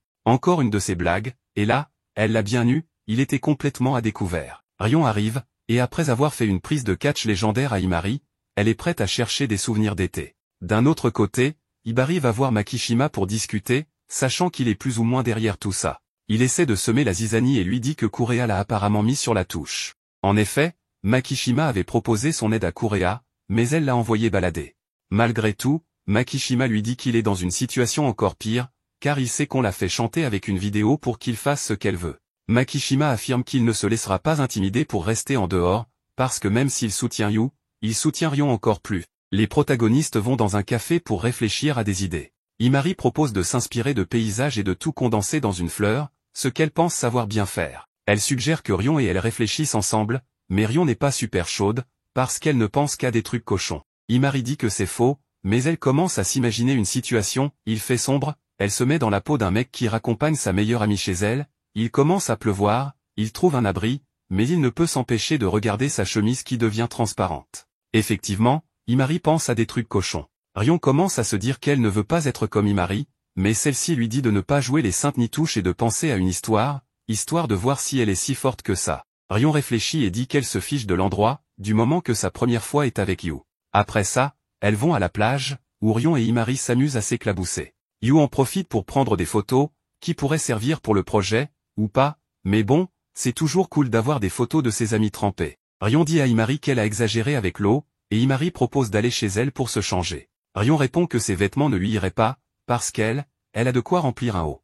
Un coup bas, mais bien placé. Ensuite, ils vont au magasin pour acheter des glaces. Yu regarde les photos, elles sont cool, mais elles ne collent pas vraiment au thème des souvenirs d'été, qu'ils ne pigent toujours pas. Il leur reste 3 semaines, donc il faut trouver une idée. En chemin, Yu entend des gamins jouer avec des Switch. Bref, ça donne une idée à Yu. Ils vont à l'école d'arrangements floraux où il allait quand il était petit. Là, il voit une dame jouer à la Switch avec des enfants. Apparemment, elle adore ça depuis que Yu était son élève. Il lui demande de lui montrer des travaux d'autres personnes pour s'en inspirer, pas pour copier. Elle leur montre des livres, et dedans, il y a une photo de Yu et Imari travaillant sur leurs arrangements. À l'époque, Imari venait souvent l'embêter, et elle avait les cheveux longs. Apparemment, Yu préfère ses cheveux courts maintenant. Rion entend ça et se dit qu'elle devrait peut-être se couper les cheveux, mais Yu dit qu'il aime aussi les cheveux longs, qu'elle est très jolie comme ça. La prof leur propose d'essayer de faire un arrangement floral, vu qu'ils sont là. Rion est super motivé, mais Imari préfère regarder. En fait, Imari sait qu'elle n'est pas douée pour les trucs créatifs, elle est bonne pour suivre des instructions, mais pas pour créer de toutes pièces. Rion, elle, se lance dans un arrangement floral incroyable, qui est franchement pas mal pour une première fois. Si Rion avait gagné avec un meilleur arrangement dès le premier essai, ça aurait été humiliant pour Imari, qui a préféré rester en retrait. Mais son plan foire, parce que maintenant, Yu aide Rion avec son arrangement, et ils passent un super moment ensemble, pendant que Imari reste en arrière avec une tête de 6 pieds de long. Pour cacher qu'elle se sent idiote, elle va aux toilettes se passer de l'eau sur le visage, histoire d'enlever le maquillage de clown qu'elle a l'impression d'avoir. Là, elle se rappelle pourquoi elle s'est coupé les cheveux. Au collège, elle s'était jetée sur Yu, pendant qu'il travaillait, mais avec son fer à souder, il lui a brûlé les cheveux. Yu s'est senti hyper coupable, il s'est effondré en excuses, et ça a fait de la peine à Imari. Du coup, en entrant au lycée, elle s'est coupé les cheveux et les a gardés courts depuis. Mais en voyant que Rion kiffe ses cheveux longs, elle se demande si elle ne devrait pas les laisser pousser et être plus féminine, comme elle. De retour avec ses amis, Imari croise la prof, qui lui demande si cette fille est celle de la fleur d'hibiscus. Elle connaît aussi l'histoire du premier amour de Yu. Pour la prof, c'est évident que Imari est amoureuse de lui. Imari acquiesce, elle est accro depuis ses 7 ans. La prof lui demande si Yu ressent la même chose, et Imari répond qu'il fait l'idiot, mais que oui. La prof lui dit de ne pas perdre espoir et trouve ça marrant qu'elle soit passée de zéro romantisme à être complètement gaga de Yu. Imari veut protester, mais ses amis arrivent pour leur dire qu'ils ont une idée pour la compétition. Ils lui montrent une photo de l'arrangement que Yu avait fait pour une expo où personne n'est venu, une couronne de tournesol pour Imari. En gros, il s'est plagié lui-même. Imari trouve que c'est une bonne idée, et comment ne pas l'aimer, vu que le projet parle d'elle. On lui dit que c'est Rion qui a choisi, et la prof ajoute qu'ils pourront trouver des tournesols au grand festival de tournesol, ce qui est absurdément pratique, non? Ils prennent le train, mais Rion ne peut pas venir. Yu refuse de s'asseoir avec Imari, disant qu'il doit déjeuner, mais qu'il a oublié son thé. Heureusement, Imari en a un, celui que Rion lui a donné. Du coup, Yu pense à Rion. Imari s'en rend compte et lui demande si c'est pour ça qu'il lui parle presque plus, qu'il l'évite. En vérité, Yu essaie de garder ses distances, parce qu'il commence à la voir moins comme une amie et plus comme un intérêt romantique, mais bien sûr, il ne va pas lui dire. Imari lui prend son thé, le boit d'un trait et lui dit « T'es chiant ». Puis elle propose d'aller lui en acheter un autre. Là, elle se dit que les mecs et les filles ne peuvent pas être juste amis quand l'un tombe amoureux. Elle reconnaît que Rion est plus jolie qu'elle, même si elle sait qu'elle est mignonne, mais Rion la gagne. Elle repense à ce que Makishima lui a dit, Yu était prêt à partir avec elle à Tokyo. C'était sa meilleure chance, mais elle a reculé. Maintenant, elle réalise que, quand il s'agit de Yu, elle est trop possessive, mais elle ne peut pas ignorer que Enomoto est bien mieux pour lui.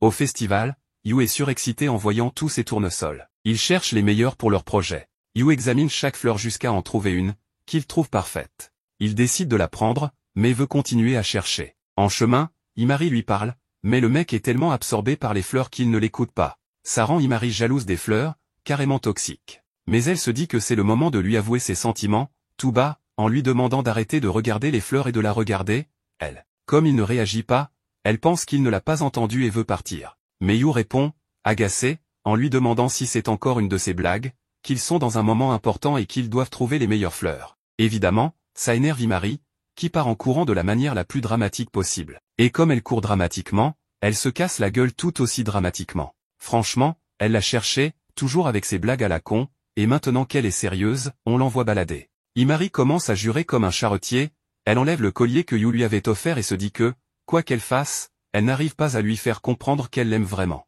Yu la rattrape et lui demande ce qui lui arrive, la trouvant bizarre toute la journée. Imari s'en fout, elle lui rend la bague de l'amitié, lui dit qu'elle n'en veut plus, qu'elle ne veut plus être juste amie, mais soudain, elle lui colle un gros baiser. Ça y est, elle a craqué. Yu se rend au laboratoire pour préparer les tournesols. Il continue de réfléchir à tout ce qui s'est passé dans le chapitre précédent. La partie du baiser le laisse perplexe. Il n'arrive pas à croire que Imari ait osé faire une chose pareille. Alors, Yu agit de manière totalement inattendue. Il se met à parler aux fleurs. Il leur demande si Imari l'a embrassée parce qu'elle ressent la même chose que lui. Makishima arrive soudain.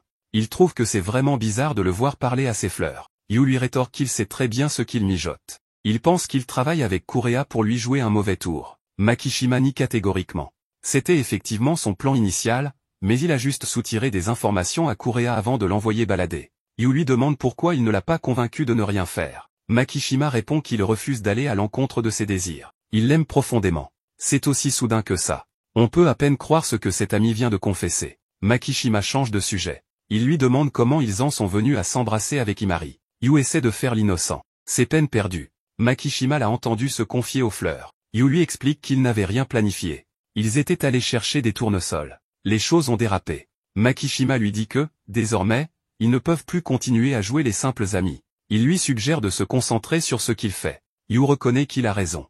S'il perd contre Kurea, il risque de perdre Imari. Plus tard, Imari prépare de délicieuses empanadas pour toute la famille. Elle décide d'y goûter. Entre deux bouchées, elle finit par dévorer tout le plat. Elle va se coucher. Son esprit est occupé par ce qui s'est passé. Ce n'est pas les empanadas, mais le baiser. En pleine crise, elle réalise ce qu'elle a fait.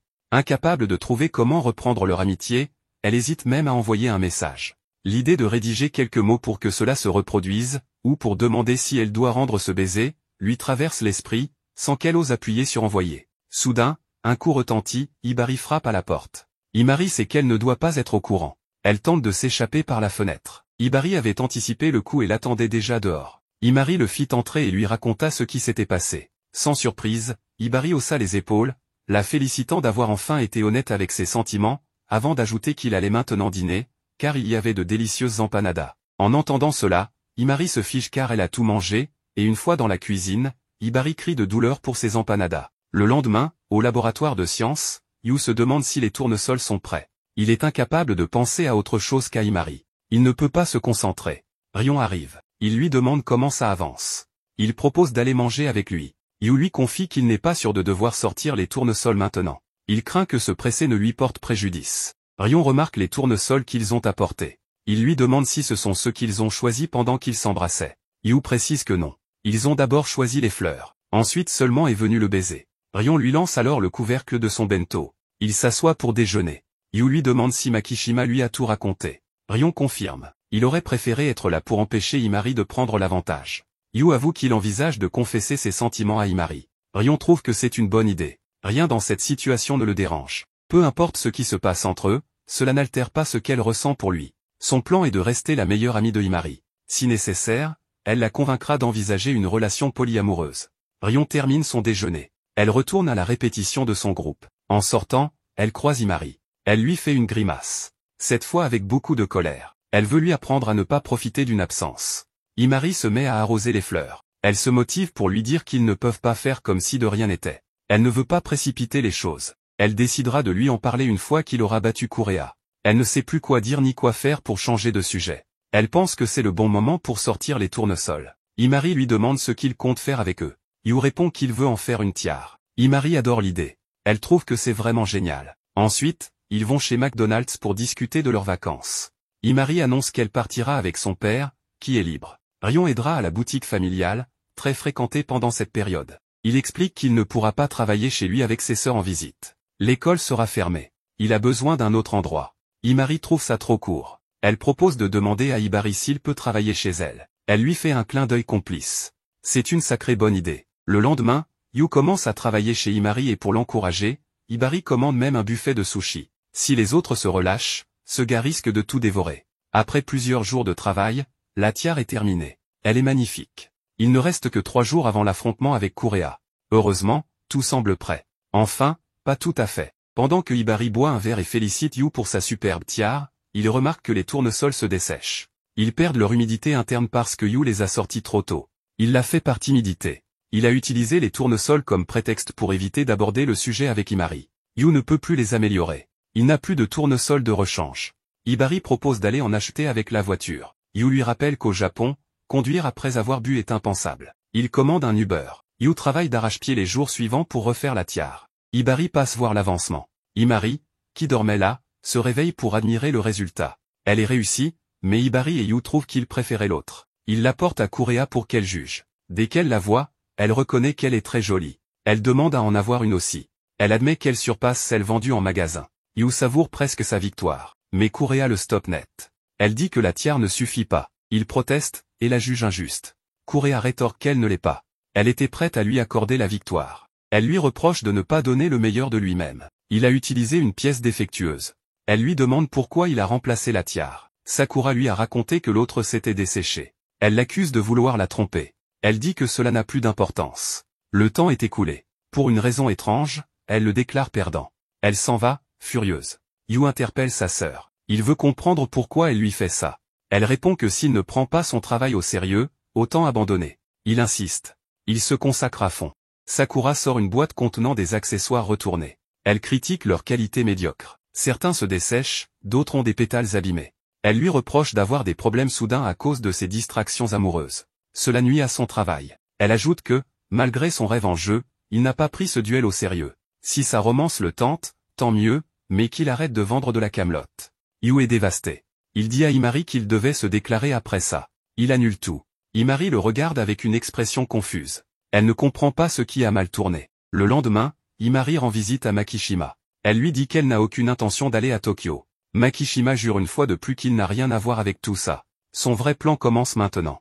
Il lui propose de rejoindre Kureha dans son agence de mannequins pour atteindre le sommet. Himari refuse. Elle préfère rester avec Yu dans sa petite boutique modeste. Makishima lui explique calmement que partir lui offrirait plus d'opportunités. Pas seulement pour elle, mais aussi pour promouvoir les accessoires de Yu.